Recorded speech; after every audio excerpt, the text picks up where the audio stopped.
hadis Nabi yang menjelaskan suasana surga.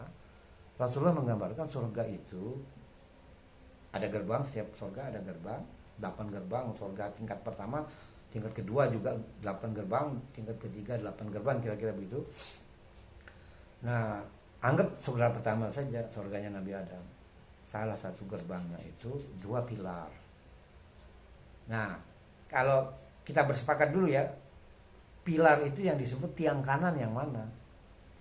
Jangan menurut orang yang datang ya, tapi menurut pilar ini sedang menghadap ke sana. Pilar ini sedang menghadap ke sana, maka yang disebut kanan itu yang ini. Tiang yang kanan itu yang ini. Nah, di tiang kanan ini tertulis Allah. Nah, di tiang kiri tertulis Muhammad. Kanan dan kiri itu menurut perspektif gerbang menghadap ke sana. Jangan menurut orang yang datang. Kalau menurut orang yang datang, yang ini yang kanan, ini yang kiri. Masa yang kanan tertulis Muhammad, yang kiri tertulis Allah? Nah, maka kita bersepakat dulu menurut pihak yang sini. Sama dengan kalau Anda melihat foto, gambar fiction, kemudian yang paling kanan itu saya. Nah, jangan menurut pihak yang melihat, tapi menurut gambar ini. Gambar yang paling kanan adalah saya, kata pemilik foto. Kemudian 3 orang di kiri saya adalah teman-teman sekelas saya. Kalau orang menemukan foto harus memahami demikian, harus ada kesepakatannya.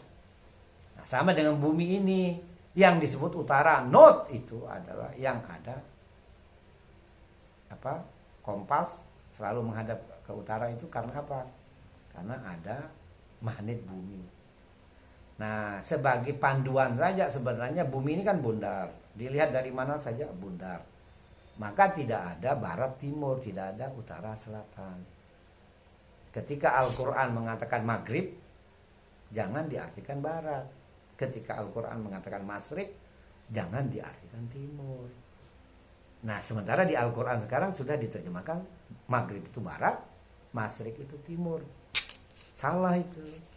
Nah, kenapa salah? Saya jelaskan. Karena di Al-Quran itu ada kata Rabbul Masyriqaini wa Rabbul Maghribain. Allah itu adalah Tuhan dari 2 timur dan Tuhan dari 2 barat. Nah, berarti salah kan? Iya, makanya jangan terlalu merasa sok berilmu, belum diuji. Begitu diuji kok salah. Nah, jadi banyak terjemahan Al-Quran yang salah. Tafsirannya pun banyak yang salah, sekalipun mereka sebelumnya ulama. Nah, tapi kita nggak mengkritisi keulamaannya, mereka berjuang, kemudian salah ya sudah, dia sudah ijtihad, kemudian salah ya nggak apa-apa. Tapi jangan ikuti kalau udah tahu salah, jangan dijadikan referensi sok ilmiah dalam menulis tafsir Al-Quran. Kemudian karena ini pendapatnya Ibnu Katsir, Anda cuplik. Karena ini pendapatnya Imam Jalalain, Anda cuplik. Ini pendapatnya Imam Qurtubi, Anda cuplik. Jadi sebenarnya Anda bukan ilmuwan, Anda menduplikasi pendapat ulama lain. Anda memiliki pendapat ingin didukung oleh pendapat ulama lain. Kebetulan pendapat ulama itu salah. Dia salah menyesatkan orang lain, Anda pun ikut menyesatkan orang lain karena mendukung tulisan ilmiah Anda dengan background. Makanya kalau saya ditanya apa dalilnya, ada hadisnya. Ini Al-Quran ini baca dari awal sampai akhir, nanti ucapan saya nanti akan Anda tahu dalilnya. Karena kalau saya ada pendapat satu kemudian cuplik ayatnya, ada pendapat saya yang satu lagi cuplik ayatnya, itu bisa menyesatkan. Kenapa? Karena kalau saya cuplik ayat bahwa Allah itu menyesatkan, berarti semua penduduk neraka itu karena disesatkan oleh Allah. Nanti Anda menganggap Allah itu memang tukang menyesatkan orang.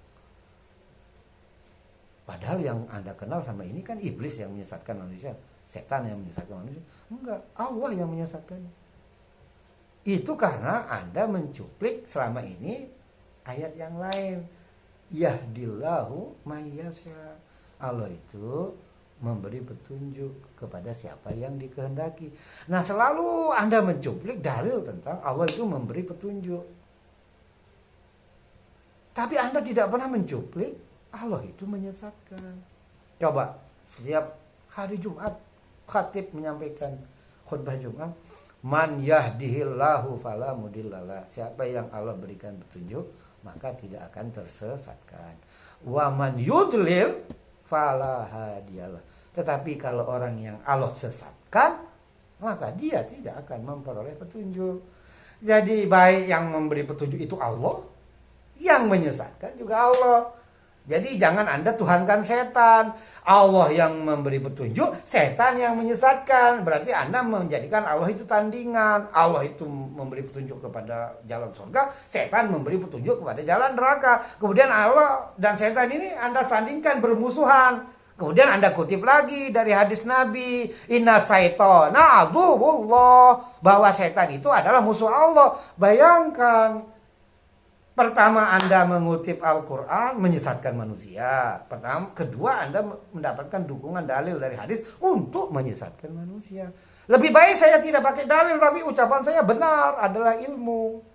Yaitu apa? Allah yang memberi petunjuk kepada manusia, Allah juga yang menyesatkannya. Loh, iblis bagaimana? Iblis nggak ada urusan.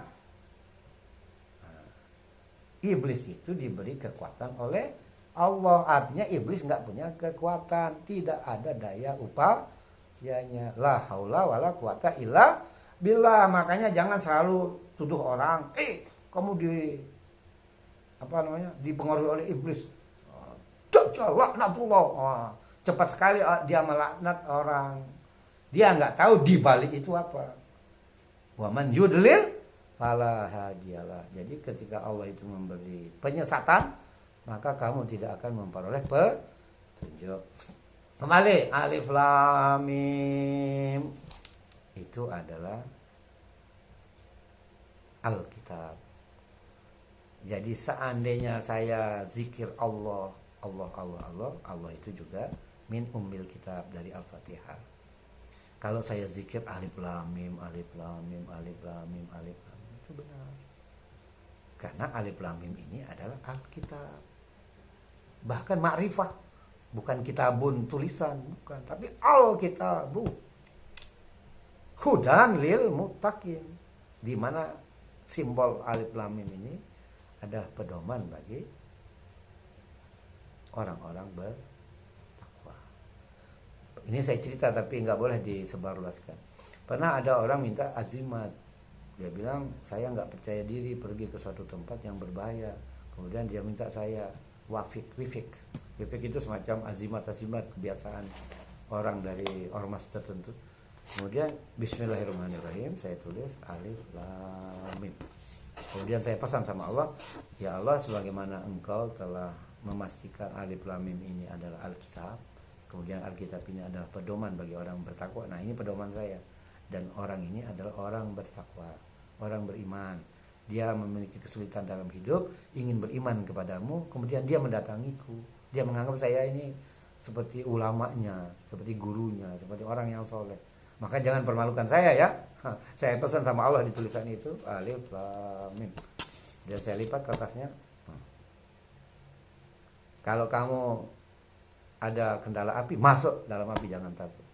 Kalau ada lautan, jalan di atasnya. Karena ini kalimat. Dia yakin. Maka segala pancoroba yang dia lalui dalam sebuah perjalanan dia, karena dia yakin. Nah, itu hudan lil muttaqin. Saya tidak salah. Karena memang alif lam mim ini hudan lil muttaqin. Allah nih yang mengatakannya. Siapapun yang menafsirkan menyalahkan saya nih, saya kembalikan. Allah yang mengatakan dengan bahasa Arab yang fasih. Setiap huruf-hurufnya bahasa Arab ini bisa kita pelajari. Alif lam mim kita paham. Zalikal kitab tidak merujuk kepada Al-Qur'an. Zalikal kitab ini tidak merujuk kepada keseluruhan Al-Qur'an. Karena apa? Baru kita Al-Fatihah. Kemudian baru satu ayat alif lam mim. Jadi yang dimaksud oleh ayat kedua adalah ayat pertama. Zalikal kitabu, ayat pertama itu. Zalikal kitabu. Tulisan itu la raiba fihi, tidak ada keraguan padanya. Hudan lil muttaqin, petunjuk bagi orang-orang bertakwa. Nah, sekarang lanjutannya adalah siapa orang bertakwa itu? Alladzina yu'minuna bil ghaibi. Nah, orang bertakwa itu adalah orang-orang yang beriman, percaya kepada hal-hal yang gaib. Nah, hal-hal yang gaib itu siapa? Allah sendiri gaib. Ya, sekalipun di Asmaul Husna itu dua sifat Allah itu yang berlawanan. Al-Batin, Az-Zahir. Jadi Allah punya sifat Al-Batin yang gaib, kemudian Az-Zahir yang nyata. Nah, nanti Az-Zahir yang nyata ini salah ditafsirkan oleh banyak ulama. Tapi Al-Batin ini dulu, bahwa Allah itu gaib ya, malaikat gaib ya, sorga gaib ya, neraka gaib ya, mahsyar gaib, barzah gaib, jin gaib. Makna gaib itu ada makna gaib maknawi atau gaib nisbi, ada gaib mutlak. Nah, gaib mutlak itu hal-hal yang belum terjadi. Kan kiamat belum terjadi, itu disebut gaib mutlak. Ya, kalau surga sudah ada, dia gaib saja. Ya. Ada orang yang pernah masuk ke surga balik lagi, itu Nabi Muhammad waktu Mi'raj. Jadi surga itu ada. Jadi saudara-saudara, sudah azan, kita akan berbuka dulu. Jadi saya janji kita akan bahas 5 ayat, ternyata baru Quranannya saja, baru bacaannya saja. Sementara tafsiran dan makna kita melanjutkan di acara yang lain. Shadaqallahul azim wa shadaqa rasuluhul karim. Wa nahnu ala dzalika minasyahidin. Assalamualaikum warahmatullahi wabarakatuh.